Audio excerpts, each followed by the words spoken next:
तो हेलो दोस्तों, कैसे हैं आप सब? All good. आई होप सब कुछ बहुत बहुत बहुत अच्छा चल रहा होगा।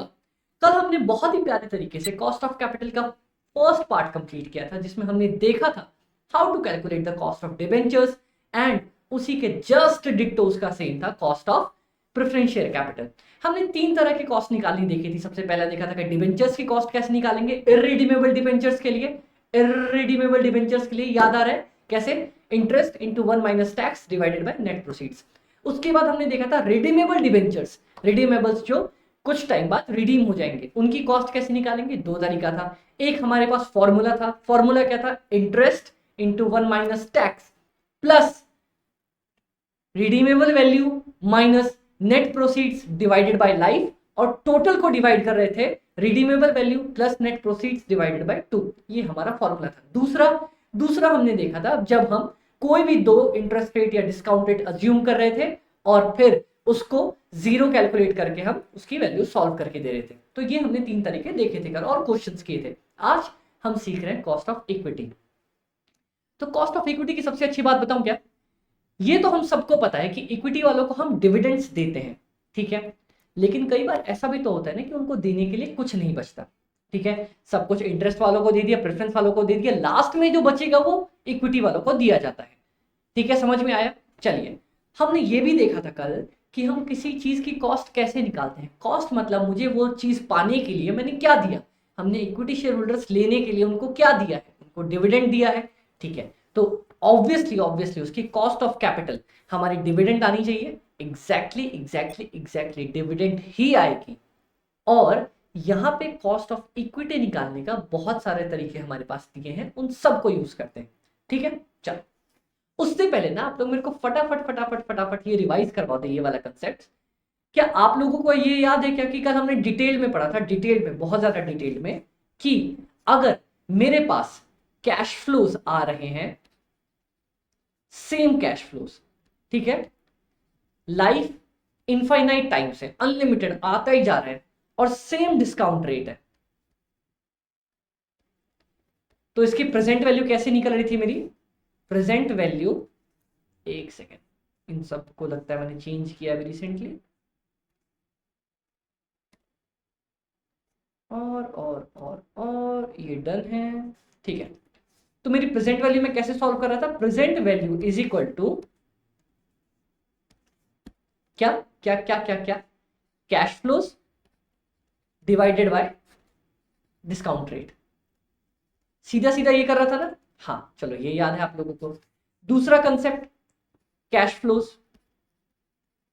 आ रहे हैं मेरे पास, लाइफ फिक्स्ड है, जैसे मान लो 3 साल ही है, ठीक है, सेम डिस्काउंट रेट है, या कोई भी डिस्काउंट रेट हम सेम डिस्काउंट रेट मानते हैं यहाँ पे। तो प्रेजेंट वैल्यू में कैसे निकाल रहा था? अमित भाई आपने बताया था ना, मान लो 3 साल की लाइफ है, cash flow 1 divided by 1 plus discount rate plus cash flow 2, उसको इसको एक बारी खींच के ला रहा हूं मैं, 1 प्लस डिस्काउंट रेट। अमित भाई आपने खींचने वाला कंसेप्ट बताया था, इसको 2 साल पीछे खींच के लेके आऊंगा, plus cash flow 3 divided by 1 plus discount rate, खींच के लाऊंगा मैं इसको अपने पास 3 बार। ये डन क्या? मैं एक बार देख लो अपनी रिकॉर्डिंग सही से चल रही है कि नहीं।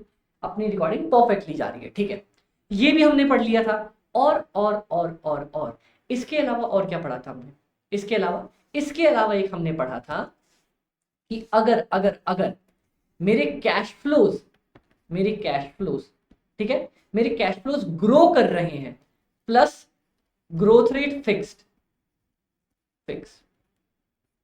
Cash flow plus growth rate fixed है, लाइफ इनफाइनाइट है और सेम डिस्काउंट रेट है, तो कैसे निकाल रहा था? आपने बताया था अमित भाई, इसका सिंपल करना, क्या करना?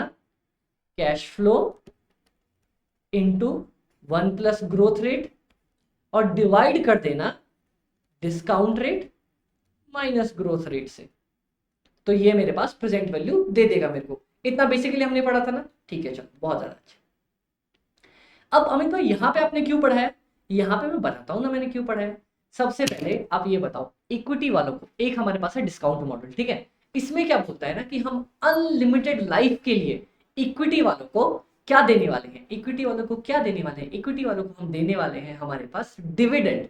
डिविडेंड तो हमारे पास आप लोग जल्दी से मेरे को बता दो, मार्केट प्राइस या जिसको मैं आज की प्रेजेंट वैल्यू भी बोल दूं is equal to unlimited cash flows, जो मेरे पास कैश फ्लोज हर साल आने वाले cash flow divided by discount rate. ये मैंने फॉर्मूला नहीं बताया था, बताया था ना।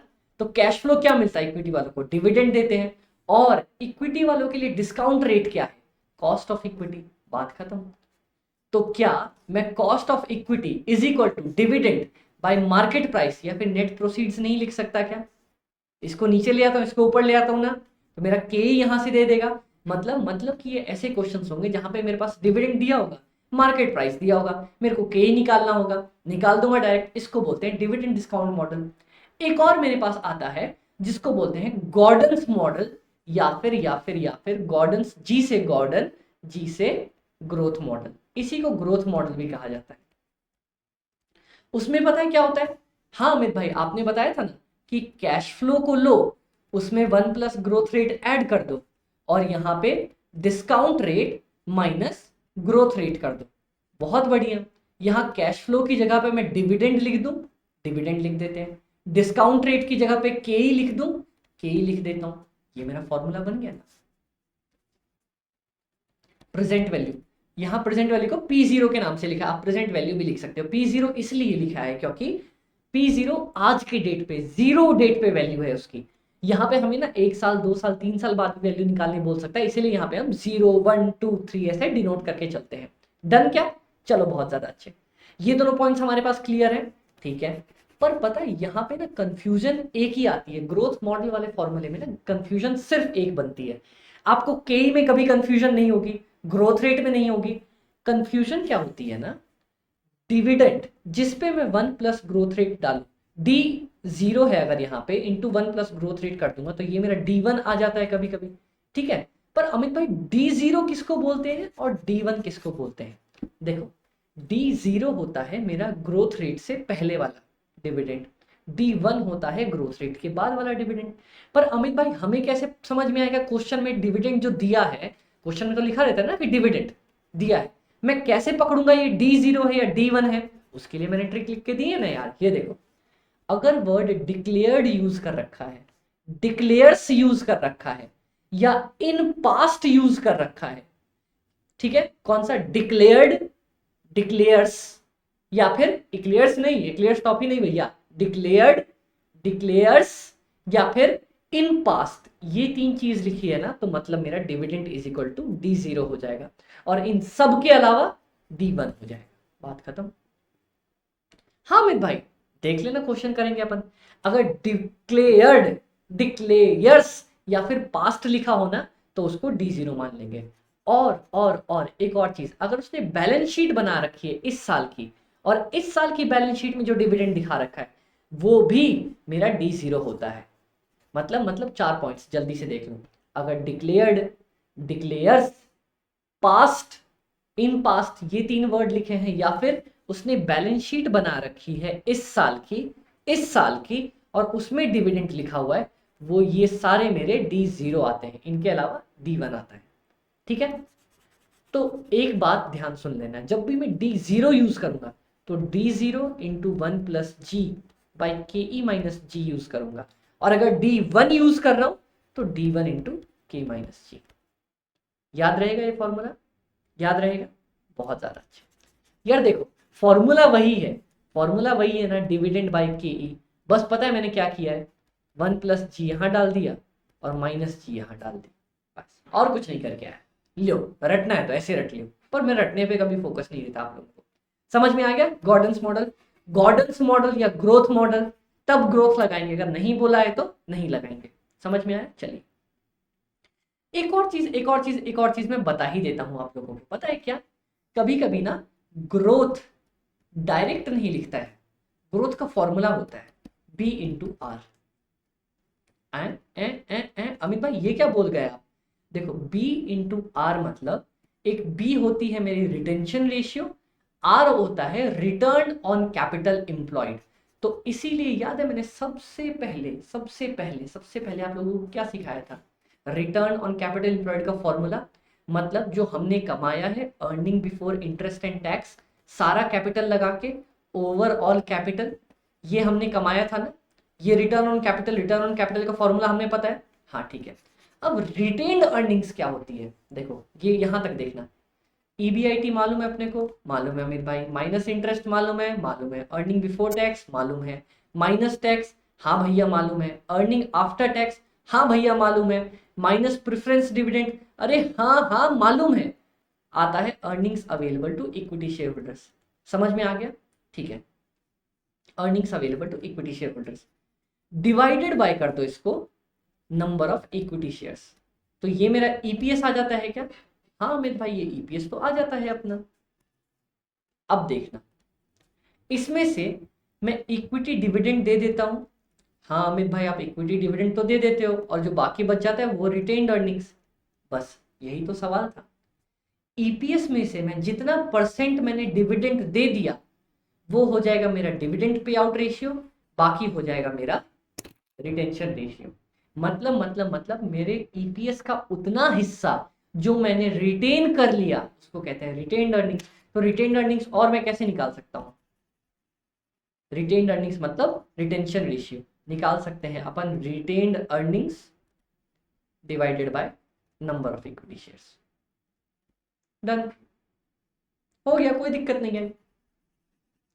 ठीक है, समझ में आ गया फॉर्मूला इसका। तो हमने गॉर्डन वाला फॉर्मूला भी खत्म किया, दो फॉर्मूले अपने डन हुए। तीसरे फॉर्मूले की मैं बात करता हूं। अगर आपको तेज लग रहा हो हल्का सा तो थोड़ा सा स्लो कर लेना, अपन रिवीजन पे है इसलिए प्यार से फटाफट खत्म कर रहे हैं। अब हमारे पास आया अगला अर्निंग्स मॉडल। अर्निंग्स मॉडल में पता है क्या बोलता है? देखो देखो देखो, ध्यान से सुनना ध्यान से सुनना। अर्निंग्स मॉडल में, डिविडेंड मॉडल में अपने क्या किया? डिविडेंड मॉडल में अमित भाई आपने बोला ना NPS is equal to dividend by K E. Earnings model में पता है क्या होगा? एमपीएस इज इक्वल टू, साफ साफ जब खुद ही मेरे को बोल रहा है कि अर्निंग्स मॉडल है तो ईपीएस बाई के कर दूंगा, बात खत्म। के को यहां ले जाना, एमपीएस को नीचे ले आना, K is equal to EPS by MPS. लो काम खत्म, इतना सही बोलेगा है? हाँ यही तीनों तरीके हैं और कोई भी तरीका नहीं है, बहुत प्यारे तरीके से सॉल्व हो जाएगा अपना। सिर्फ ये प्यारा सा फॉर्मूला था।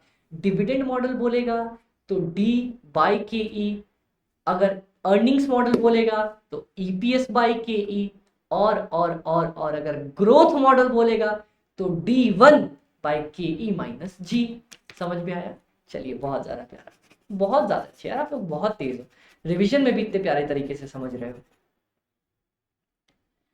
अब इसके मेरे पास सिर्फ दो मैक्सिमम कंसेप्ट बचे हैं, सीएपीएम सीएपीएम सीएपीएम सीएपीएम और रियलाइज्ड यील्ड अप्रोच।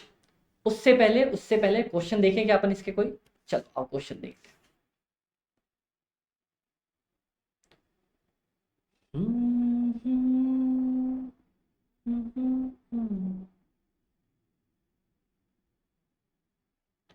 कहाँ है कहाँ है कहाँ है?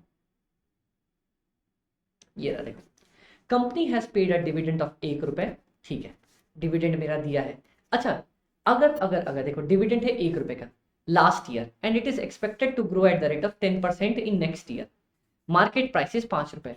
आप लोगों को अमित भाई ने बताया था क्या अभी कि अगर पेड वर्ड यूज किया हो या इन पास्ट यूज किया हो तो क्या होगा? वो D0।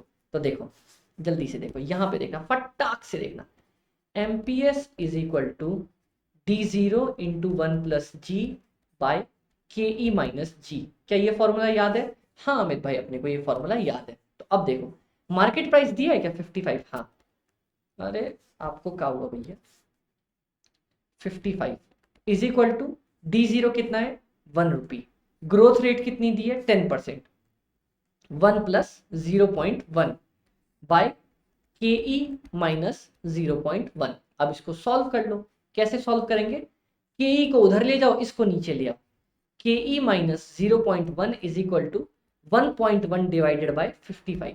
बात खत्म। देखो 1.1 डिवाइडेड बाय 55, ये आ जाएगा यहाँ पे प्लस 0.1।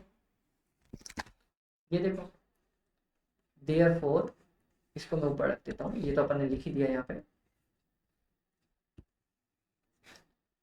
देयरफॉर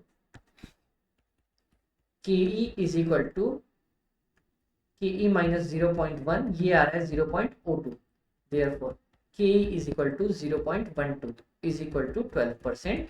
आंसर आ गया। देखा कितना इजी था, बहुत ज्यादा इजी था। अब देखो यहाँ पे D0 वाला, देखो D0 वाला कंसेप्ट बाय KE, ये तो सबसे सिंपल कंसेप्ट है, ये तो पूछेगा ही क्या, इतना आसान थोड़ी पूछेगा अपने से। ये वाला पूछ सकता था अपन ने, ये वाला फॉर्मूला देख लिया। ये कौन सा फॉर्मूला है? गॉर्डन्स मॉडल, जिसको ग्रोथ मॉडल भी बोलते हैं। डन। चलो बहुत ज्यादा क्या है। अब अपन पढ़ने वाले हैं रियलाइज्ड यील्ड अप्रोच। ठीक है, चलिए रियलाइज्ड यील्ड अप्रोच। पता है रियलाइज्ड यील्ड अप्रोच ना KE निकालना नहीं बताता। अमित भाई क्या बोल दिया आपने? रियलाइज्ड यील्ड अप्रोच KE निकालना नहीं बताता, ये हमें ग्रोथ रेट निकालना सिखाता है। और ग्रोथ रेट निकालने के बाद पूरी दुनिया जानती है ना कौन आने वाला है, कौन आने वाला है? ग्रोथ रेट वाला गॉर्डन्स मॉडल। तो इसमें हमें सिर्फ ग्रोथ रेट निकालनी सीखेंगे और उसके बाद डायरेक्ट डायरेक्ट पता है हम कहाँ चले जाएंगे? हमारा गॉर्डन्स मॉडल पे। तो देखो हमने ये तो देख लिया कि इसमें ग्रोथ निकलती है हमारी और उसके बाद डायरेक्ट हम गॉर्डन्स मॉडल पे पहुंच जाते हैं। लेकिन यहाँ पे तीन चीजें दी हुई है।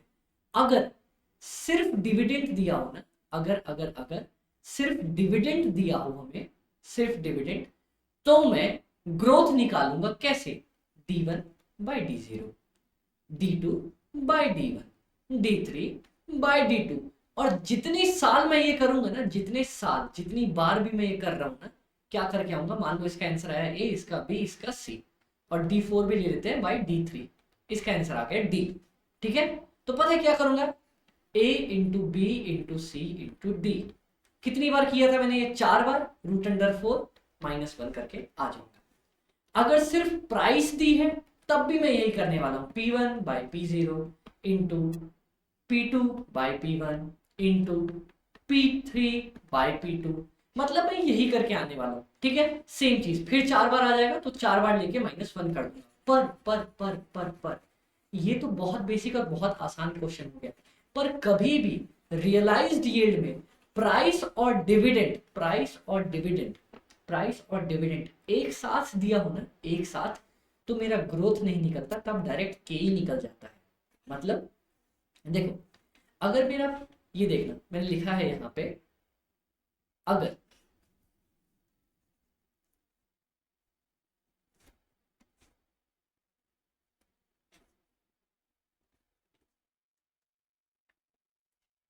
इन केसेस में G निकलेगा, फिर मैं वहां जाके कहां पे D0 into 1 plus G by KE minus G is equal to price P0, यहां से मैं KE निकाल लूंगा। ठीक है, G निकालूंगा इस फॉर्मूला से, KE निकालूंगा इस फॉर्मूला से।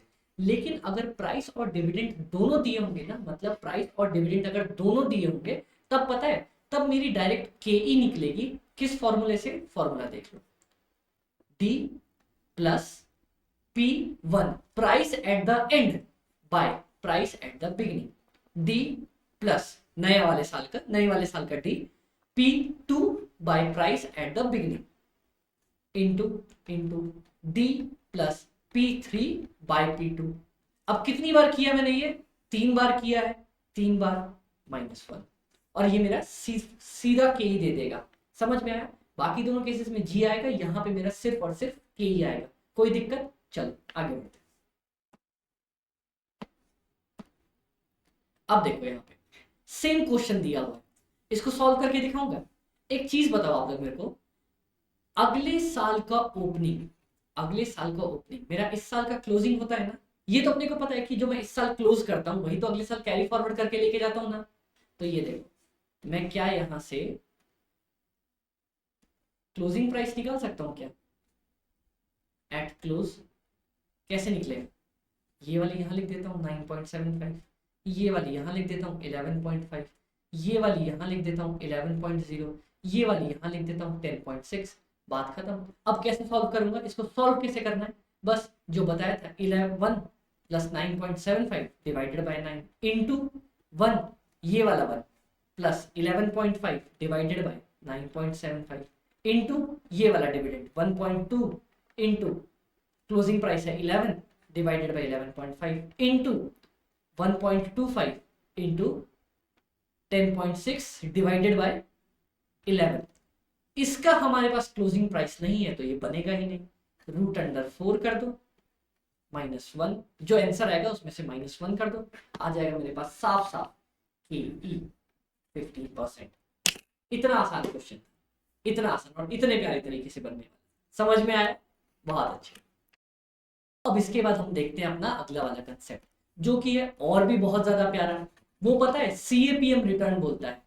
CAPM रिटर्न क्या हुआ? CAPM capital asset pricing model.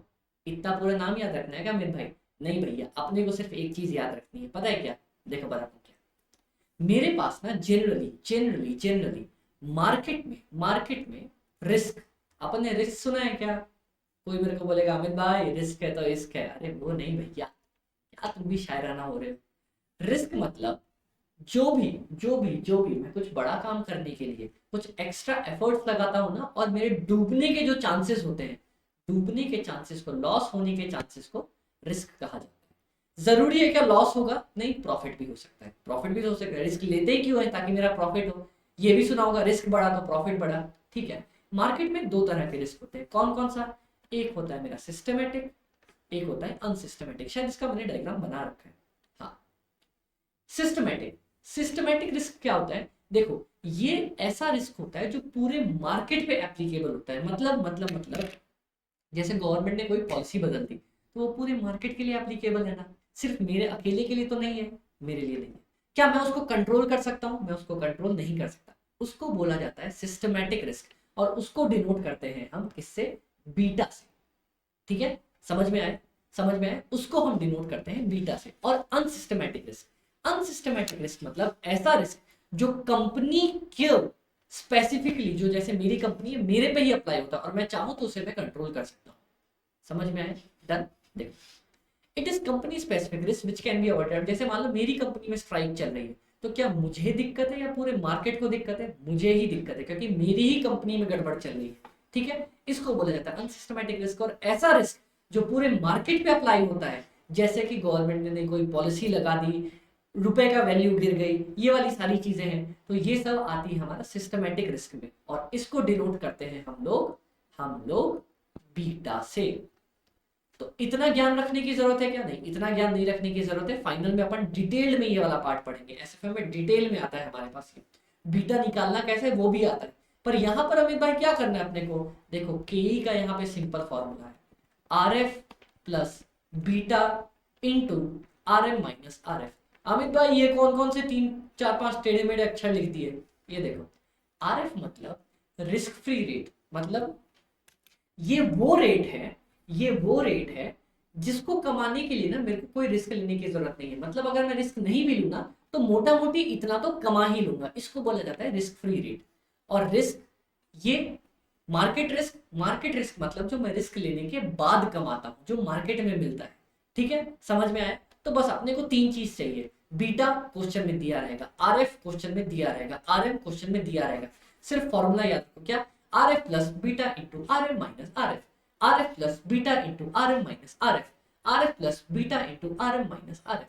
याद कर लो ये फॉर्मूला, बात कर लो, कितना सिंपल है। आर एफ मान लो दिया है 5%, बीटा दिया है मेरा 1.2, आर एम दिया है 10% -5, बस सॉल्व कर दो, आ जाएगा। ये हो जाएगा 5 6 11%। बात करें के ऐसे सीधा निकल जाएगा। ये अकेला फॉर्मूला है, इसने एक लाइन में के को फटाक से डिफाइन कर दिया। ठीक है, कोई दिक्कत? अब देखो, एक ना ट्रिक क्वेश्चन इसमें आजमाता है, आईसीए ट्रिक यूज करता है। क्या ट्रिक यूज करता है? ये देखो, मैं ट्रिक लिखती हूँ यहाँ पे।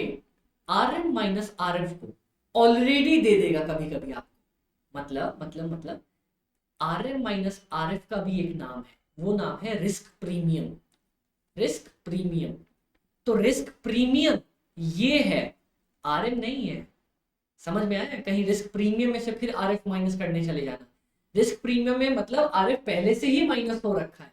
तो अब क्या फॉर्मूला बन जाएगा? R F plus beta into risk premium, क्योंकि रिस्क प्रीमियम का मतलब ही होता है R M minus R F. समझ में आया? चलिए, बहुत ज्यादा अच्छे।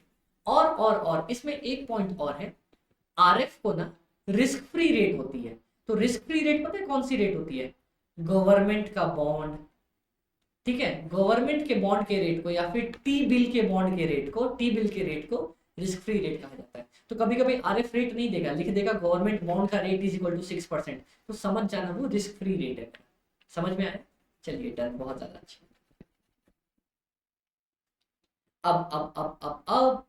अब calculate the value of the equity shares. Equity shares का वैल्यूएशन ये डिटेल्ड में मैंने लास्ट क्लास में आप लोगों को समझाया था कि अगर कैश फ्लो इनफाइनाइट टाइम के लिए आ रहा है तो क्या करूंगा, अगर cash flow infinite plus growth के लिए आ रहा है तो क्या करूंगा, और अगर कैश फ्लोज इनफाइनाइट ईयर्स के लिए आ रहा है प्लस अनइक्वल ग्रोथ है तब क्या करने वाला हूं मैं। समझ में आएगा? चलिए बहुत ज्यादा अच्छा। ये वाला पॉइंट, अच्छा ये वाला पॉइंट शायद हमने कवर नहीं किया था कि अगर इनफाइनाइट ईयर्स है प्लस अनइक्वल ग्रोथ है तो मैं कैसे निकालूंगा। देखो ये वाला मैं आपको समझाता हूँ। देखो ईयर फर्स्ट है, 2 है, 3 है, 4 है, dot dot dot dot. Cash flow देखना, पहले साल में 2 रुपए, 2 रुपए, 3 रुपए, 4 रुपए, और फिर उसके बाद हर साल 4 रुपए 4 रुपए 4 रुपए सेम।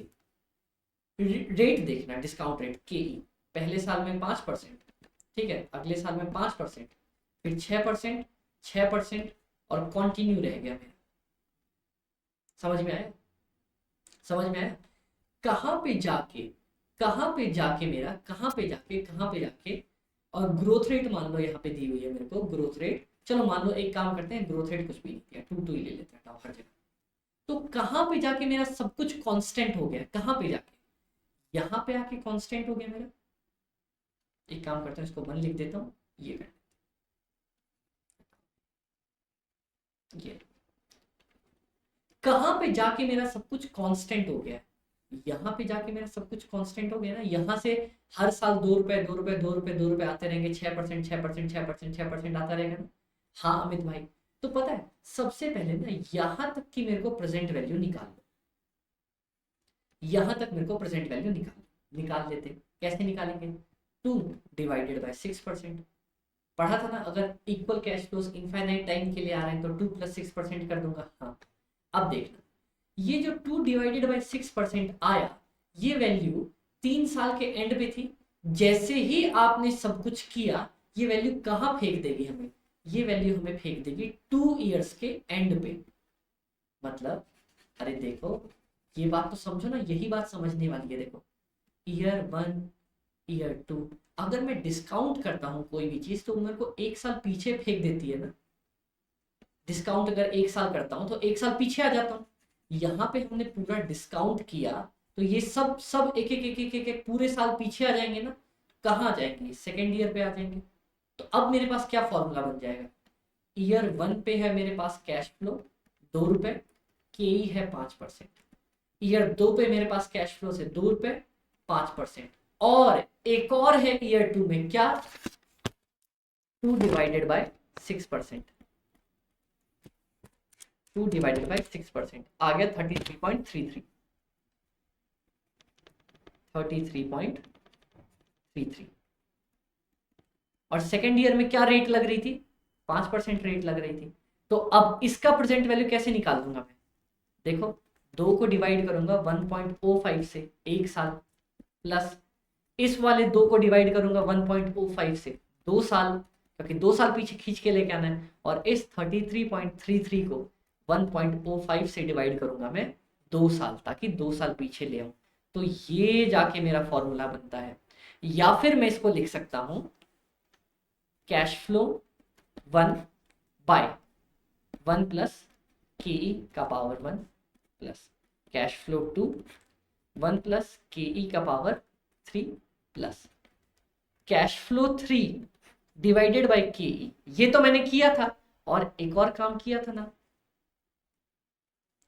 1 प्लस के ई बाय 2, जितने साल पीछे उसको खींचना था मेरे को, ये कर दिया सॉल्व। ये तरीका भी अपना बन गया। कभी क्वेश्चन में पूछेगा तो सॉल्व करके आ जाएंगे, तो कोई दिक्कत नहीं आएगी। अब देखो हमारे पास अगला कंसेप्ट है कॉस्ट ऑफ रिटेन्ड अर्निंग्स। तो कॉस्ट ऑफ रिटेन्ड अर्निंग्स में ना, कॉस्ट ऑफ रिटेन्ड अर्निंग्स और भी ज्यादा सिंपल है। कॉस्ट ऑफ रिटेन्ड अर्निंग्स के 2 फॉर्मूला, एक तो सबसे पहला और सबसे प्यारा, उसमें बोलेगा कि जैसे कॉस्ट ऑफ इक्विटी निकाली थी ना, same to same cost of retained earnings कर देना। बस बस बस एक चीज का ख्याल रखना, क्या? अमित भाई जो अपन करते थे ना, dividend divided by net proceeds, net proceeds करते थे ना, नेट प्रोसीड्स में फ्लोटेशन कॉस्ट माइनस करते थे। पर रिटेन्ड अर्निंग्स, मेरे पास तो खुद का ही पड़ा हुआ पैसा है, तो वहां फ्लोटेशन कॉस्ट कभी भी नहीं लगेगा, तो फ्लोटेशन कॉस्ट माइनस मत करके आना, कभी भी मत माइनस करके आना। Don't deduct flotation cost from P0। तो अगर ये वाला कंसेप्ट लगाते थे तो D my net proceeds without flotation cost, और यहाँ पे अगर ये फॉर्मूला लगाते थे D into one plus G by net proceeds without flotation cost plus G, ये वाला फॉर्मूला। डन क्या? चलो बहुत अच्छे। या फिर मेरे पास, या फिर अगर ब्रोकरेज दिया हो ना, ब्रोकरेज और पर्सनल टैक्स, कभी भी पर्सनल टैक्स दिया हो ना, पर्सनल टैक्स, याद रखना वर्ड, ये फॉर्मूला तब लगेगा if personal tax is given. तब पता है क्या करना, के ई निकालना, के ई, ये वाला के नहीं, जैसे के ई निकालते थे, के ई निकालना, K E into one minus tax, बस ये करके आ जाना, हो जाएगा solve. Retain earning simple simple ऐसे ही निकल जाएगा, बस और कुछ नहीं। अगला हमारे पास लास्ट कंसेप्ट बनता है weighted average cost of capital. देखो weighted average cost of capital जो है ना, वो कुछ नहीं बोलता, हमने पढ़ा था सारे कैपिटल्स को एक साथ में ऐड कर दूंगा तो मेरा weighted average cost of capital बन जाएगा। समझ में आया था ये पॉइंट? हाँ बहुत ज्यादा अच्छे से समझ में आया था। अब देखो weighted average cost of capital मतलब ये देखो, कॉस्ट ऑफ इक्विटी है, हाँ, कॉस्ट ऑफ रिटेन अर्निंग्स है, हाँ, कॉस्ट ऑफ डेट है, हाँ, कॉस्ट ऑफ प्रेफरेंस शेयर्स है, हाँ। अगर मैं सबको वेट लगा दूं ना, मान लो ये 10% है मेरा, ये 20% है मेरा, ये 40% है मेरा, ये 30% है मेरा, तो इन सबको वेट से मल्टीप्लाई कर दूंगा ना, तो आ जाएगा मेरे पास आराम से weighted average cost of capital या फिर ओवरऑल कॉस्ट ऑफ कैपिटल। समझ में आया? तो देखो इसका फॉर्मूला ऐसे बनता है, कैपिटल लिखा, अमाउंट लिखा, वेट मैं बताता हूं कैसे निकालना है, कॉस्ट ऑफ कैपिटल से वेट को मल्टीप्लाई किया, weighted average cost of capital, total आ गया मेरा टोटल। अब वेट कैसे निकालेंगे? वेट दो तरीके से निकल जाएगा, पता है कैसे? या तो सबकी मार्केट वैल्यू को कंपेयर कर दो या फिर सबकी बुक वैल्यू को कंपेयर कर दो। मतलब ये देखो, इक्विटी है, इक्विटी की मार्केट वैल्यू, डेट की मार्केट वैल्यू, प्रेफरेंस की मार्केट वैल्यू, मान लो अभी 3 ही लेते हैं अपन, तो पता है कैसे निकलेगा वेट? इक्विटी का वेट निकलेगा इक्विटी की market value by equity plus debt plus preference की मार्केट वैल्यू। डेट का निकलेगा वेट डेट की market value divided by equity plus debt plus preference की मार्केट वैल्यू। प्रेफरेंस की मार्केट वैल्यू पता है कैसे निकलेगी? Equity plus debt plus preference की मार्केट वैल्यू। डन, ये भी ऐसे सॉल्व कर देंगे, ये भी पॉइंट खत्म हो जाएगा, कोई दिक्कत नहीं आएगी। और अगर यही बुक वैल्यू लेनी है तो मार्केट वैल्यू की जगह पे सबकी बुक वैल्यू लेता चला जाऊंगा मैं। डन।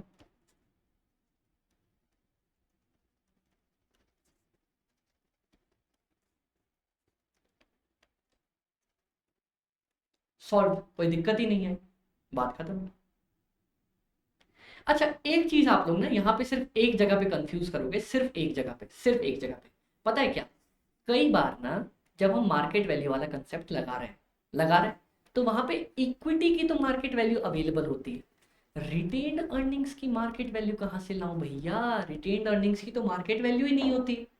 तो पता है क्या करो? कुछ मत करो, सिर्फ टोटल इक्विटी की मार्केट वैल्यू है, हाँ अमित भाई है, उसको डिवाइड कर दो इक्विटी में और रिटेन्ड अर्निंग्स में in ratio of book value. जो उनकी बुक वैल्यू है ना, जैसे मान लो टोटल इक्विटी की वैल्यू है 100 रुपए, मेरे पास इक्विटी की बुक वैल्यू है मान लो 120 नहीं, मान लो 80, और रिटेन्ड अर्निंग्स की है 20, तो 80:20 में डिवाइड करके आ जाऊंगा। इसकी मार्केट वैल्यू हो जाएगी इक्विटी के 80 रुपए, इसकी हो जाएगी 20 रुपए। डन, बात खत्म, कोई दिक्कत नहीं है। समझ में आया? कोई दिक्कत? चलो डन। और इसके बाद सिर्फ लास्ट पॉइंट है जो बोलता है मार्जिनल कॉस्ट ऑफ कैपिटल। पता है मार्जिनल कॉस्ट ऑफ कैपिटल क्या है?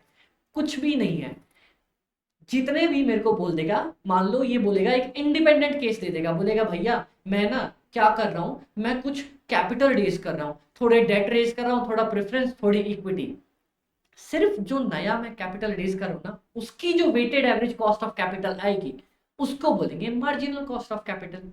इसका क्वेश्चन करें, ये लास्ट पॉइंट है और इसके बाद ना पूरा चैप्टर खत्म है। इसका मैं क्वेश्चन करके दिखाता हूँ आपको, देखो रेडी टू गो अपने क्वेश्चन से। लास्ट क्वेश्चन पिक करता हूँ, बाकी सारे क्वेश्चन डन आपसे बन जाएंगे। चलो देखते हैं, फटाफट देखते हैं। ABC limited has following capital structure, existing की बात कर रहे हैं। 14% डिवेंचर है, 11% प्रेफरेंस शेयर्स, इक्विटी शेयर्स है। The company has a market price of इतना, next year dividend will be इतना, 50% of the year 2017। The following is the trend of the EPS. ये देखो बोलता है कि 2017 में नेक्स्ट ईयर, ये कौन सा ईयर चल रहा है, ये चल रहा है 2017 खत्म हुआ है, तो बोलता है 2018 में पता है मैं क्या दूंगा 2017-18 में, बोलते हैं जो पिछले साल दिया था ना, next year dividend per share is 50% of the year 2017 का ईपीएस। 2017 का जो ईपीएस आएगा, 2017 में जो ईपीएस अब निकालूंगा ना, उसका 50% दे देना। मतलब सबसे पहले तो ईपीएस निकालो और डिविडेंड हो जाएगा उसका 50%। चलो निकालते हैं।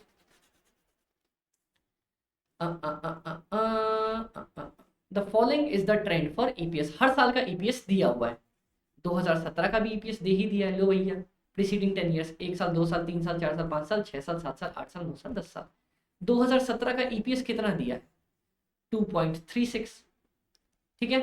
तो डिविडेंड कितना हो जाएगा, इज इक्वल टू 50%, कितना 1.18, डिविडेंड हो जाएगा मेरा 1.18। और बताओ मार्केट प्राइस दिया हुआ है 23.6, ठीक है। और बताओ भैया, और तो कुछ डाटा दिया नहीं है, कुछ निकाल सकता हूं क्या मैं, सोचो। एक चीज देखो, यहाँ पे कॉस्ट ऑफ इक्विटी तो दी नहीं है, नहीं दी है अमित भाई। कॉस्ट ऑफ इक्विटी या फिर प्रेजेंट वैल्यू P0 अपन जो निकालते हैं, प्रेजेंट वैल्यू का फॉर्मूला क्या पढ़ा था अपन ने, या तो मैंने पढ़ा था D बाई के ई कर दूं, या फिर D into 1 plus G by K E कर दूं, पढ़ा था ना। यहाँ पे एक चीज आप लोग सोचो, मेरे को इतने साल का ईपीएस क्यों दिया होगा, ग्रोथ रेट निकालने के लिए, ग्रोथ रेट निकालने के लिए। ये देखो ये ध्यान से देखो, 10% से बढ़ रहा है क्या, 1 प्लस 10%, 1.1 प्लस 10% प्लस 10%, ग्रोथ मेरी 10% है, देखो हर साल 10% बढ़ रहा है, तो ग्रोथ 10% जैसे ही आ गई, 2017 का ईपीएस 2.36, मार्केट वैल्यू दिया है 23.6, 23.6 is equal to 2.36 into 1 plus 0.1 divided by K E minus जी, के ई माइनस 0.1। बस इसको सॉल्व कर दो, तो 23.6 divided by 2.36 divided by 1.1,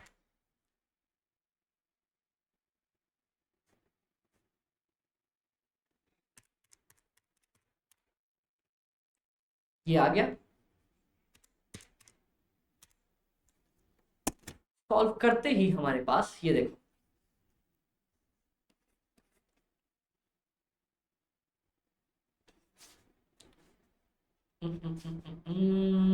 one point one eight EPS हमारा 50%, उसका डिविडेंड 1.18। बस सॉल्व कर दो आंसर आ जाएगा। ये देखो यहाँ पे इसने सॉल्व किया, 1.18 23.6 प्लस ये, सॉल्व करते ही हमारा माइनस जी कर देंगे, प्लस जी सॉरी प्लस जी अपन ने कर दिया। इसको जैसे ही सॉल्व करोगे अपने पास आंसर आ जाएगा हमारे पास 15%। तो के ई आ गया क्या मेरे पास 15%, चलो के ई आ गया। कॉस्ट ऑफ डिवेंचर अगर हमें निकालना है तो simple cost of the new debt निकालने बोला है अपने को आराम से। तो न्यू डेट में देखो हमारे पास क्या है, 16% का इंटरेस्ट रेट दिया हुआ है। अपन ने पढ़ा था, क्या पढ़ा था, जब भी अपन केडी निकालते हैं पहले सिर्फ केडी निकालो, इंटरेस्ट इंटू 1 माइनस टैक्स, क्या आएगा 16 इंटू 1 माइनस 0.5। अब फिर मैंने बोला था आपको केडी परसेंटेज में अगर निकालनी हो कभी भी, तो 16 into 1 minus 0.5 divided by P0, 96 रुपये भी प्राइस चल रहा है, ये देखो आ जाएगा मेरे पास 0.0833। हाँ मतलब 8.33%। समझ में आया, चलिए बहुत ज्यादा अच्छे। अब अपन इसी तरीके से, मैंने आपको बोला था केडी और प्रेफरेंस का ऑलमोस्ट हमारे पास सेम तरीके से निकलता है। अब देखते हैं प्रेफरेंस के बारे में क्या बोल रहे हैं। प्रेफरेंस का बोला 9.2 रुपए का मैं डिविडेंड दे रहा हूँ, नहीं 9.2 रुपए प्रेफरेंस शेयर्स का दाम है। एनुअल डिविडेंड 1.1 रुपए है इशूड द कंपनी से। तो एनुअल तो प्रेफरेंस के लिए तो फिर और कुछ करेंगे ही नहीं अपन, सीधा सीधा क्या करेंगे 1.1 डिवाइडेड बाय 9.2 रुपीज। ये देखो प्रेफरेंस का ऐसे ही निकाला होगा भाई साहब ने, 1.1 डिवाइड बाय 9.2 रुपीज, सेम निकलेंगे, आ जाएगा अपना 12%। तीनों का अपना कॉस्ट निकल गया, हाँ निकल गया। बोलता है मार्जिनल कॉस्ट ऑफ कैपिटल। अब देखो मार्जिनल कॉस्ट ऑफ कैपिटल नए वाले का और वेटेड भी ऐसे ही निकलता है, वेटेड में पूरा ले लेते हैं, ठीक है। मार्जिनल में निकाल के दिखाता हूं किस बेसिस पे बोला है। मार्जिनल कॉस्ट ऑफ कैपिटल निकालने बोला है when no new shares are issued, कोई अपन नया शेयर इशू नहीं करने वाले हैं, ठीक है। मैं एक भी नया शेयर इशू नहीं करने वाला हूं, डन। चलो तो हमारे पास सबसे पहले अपन लिख लेते कैपिटल, कैपिटल क्या, डन। उसके बाद इक्विटी, प्रेफरेंस, डेट, डन। लिख लिया, कोई दिक्कत नहीं। इनकी कॉस्ट लिख लूं क्या, आ जाओ कॉस्ट भी लिख लेते हैं। एक एक की कॉस्ट क्या है, एक एक की कॉस्ट जो अपन ने निकाली थी, एक की निकाली थी हमने 15%, 15%, एक की 15%, एक की निकाली थी 12%, एक की निकाली थी 8.33%, ठीक है। अब प्रपोर्शन की बात करते हैं, अब प्रपोर्शन की बात करते हैं, देखते हैं भैया कितना क्या अपन ने उठाया है। कंपनी ने कितना पैक किया है अपना पैसा, आओ देखें कंपनी ने कितना उठाया, कितना उठाया। Examine which is consider to be optimum, company should new debentures carrying इतना। तो ये देखो सीधा सीधा रेट अपने पास दिया हुआ है, क्या दिया हुआ है, बुक वैल्यू बेसिस पे कर देंगे। इक्विटी कितनी है, इक्विटी का वेट दिया है साफ साफ अपने पास 160, 160, टोटल वैल्यू है 200। प्रेफरेंस का अपने पास दिया है 10 डिवाइडेड बाय 200, कोई दिक्कत ही नहीं है। और इसका दिया है 30 डिवाइडेड बाय 200, ये वेट है, मल्टीप्लाई कर दो, आ जाएगा मेरे पास मार्जिनल कॉस्ट ऑफ कैपिटल।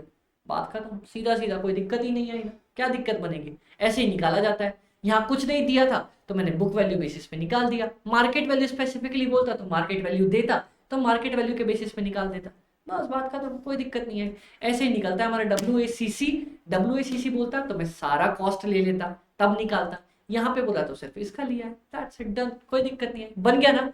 इसी तरीके से हमारा ये सॉल्व हुआ है, इसी तरीके से हमारा आगे आने वाले जितने भी क्वेश्चन इस चैप्टर में मैंने आपको मार्क करा रखे हैं वो सब सॉल्व हो जाएंगे, कोई दिक्कत की बात नहीं है।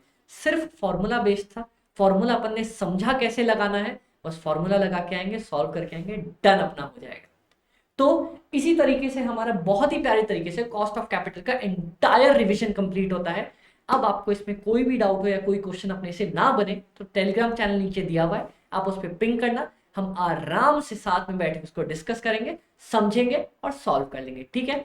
एग्जाम्स आने वाले हैं तो बहुत प्यारी तरीके से अपन ने 1 से 2 घंटे के अंदर पूरा कॉस्ट ऑफ कैपिटल रिवाइज किया है।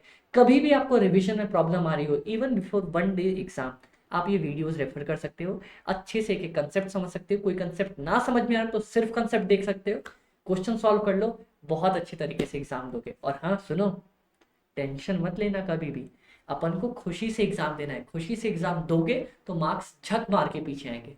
और कॉस्ट एफएम में तो आपके अमित भाई आपके साथ हमेशा है।